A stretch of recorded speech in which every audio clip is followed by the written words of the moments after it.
Dans le nord de la Côte d'Ivoire, les organisations professionnelles agricoles de la région de Korogo ont reçu un appui logistique comprenant notamment des tricycles de transport et du matériel d'entretien pour une valeur totale de 60 millions de francs CFA.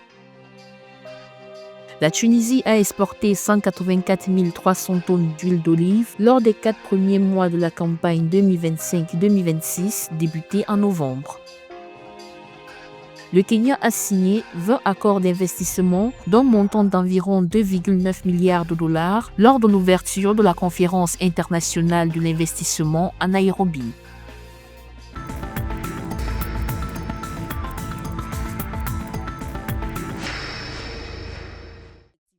En Côte d'Ivoire, les organisations professionnelles agricoles de la région de Korogo ont bénéficié d'un appui d'une valeur de 60 millions de francs CFA pour améliorer le transport de leur production grâce à la mise à disposition de tricycles et d'équipements logistiques. Cette initiative s'inscrit dans le cadre du projet de connectivité inclusive et d'infrastructures rurales, un programme du gouvernement visant à réduire l'enclavement des zones rurales et à dynamiser les chaînes de valeur agricoles. En plus des routes qu'on apporte, c'est de voir comment on améliore le cadre de vie, comment on améliore les activités des populations rurales. Et le projet des moyens intermédiaires de transport qui a été identifié dans le cadre de ce projet, c'est de voir quels sont les moyens de transport qu'on peut mettre à disposition de nos populations rurales. Au total, 18 organisations agricoles issues de 6 régions frontalières ont reçu des kits comprenant des tricycles de transport, du matériel d'entretien et des équipements complémentaires. Pour les bénéficiaires, cette dotation représente une avancée majeure. Avec ces tricycles, nous transportons nos bagages alors qu'avant, nous les portions sur la tête. Aujourd'hui, je ne peux pas exprimer toute ma joie.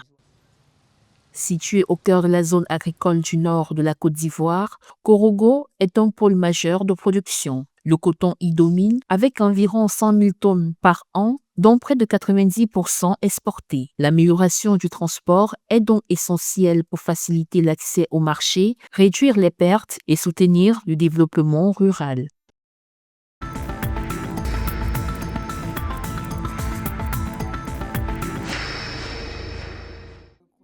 La Tunisie a exporté 184 300 tonnes d'huile d'olive lors des 4 premiers mois de la campagne 2025-2026, soit une hausse de 49,6% par rapport à l'année précédente pour des recettes de 2 263 millions de dinars, une progression de 33,8% selon l'Observatoire national de l'agriculture. Le marché reste dominé par le vrac, tandis que l'huile conditionnée, en légère hausse à 11,5%, ne représente que 15,5% des recettes, laissant des marges de valorisation.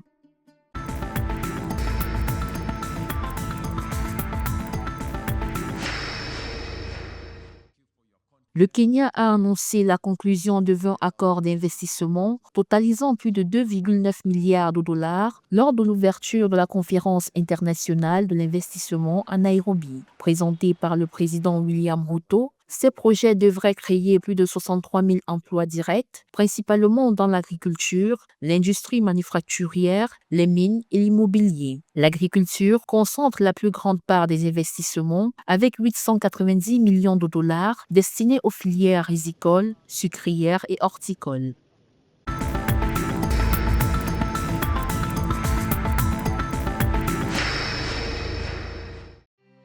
Le gouvernement du Zimbabwe a mis en place une stratégie de développement de la filière tilapia de 5,03 millions de dollars pour la période 2026-2030. Cette initiative vise à stimuler la production piscicole nationale, à combler un déficit de plus de 24 000 tonnes entre l'offre locale et la demande et à renforcer les chaînes de valeur pour les petits producteurs.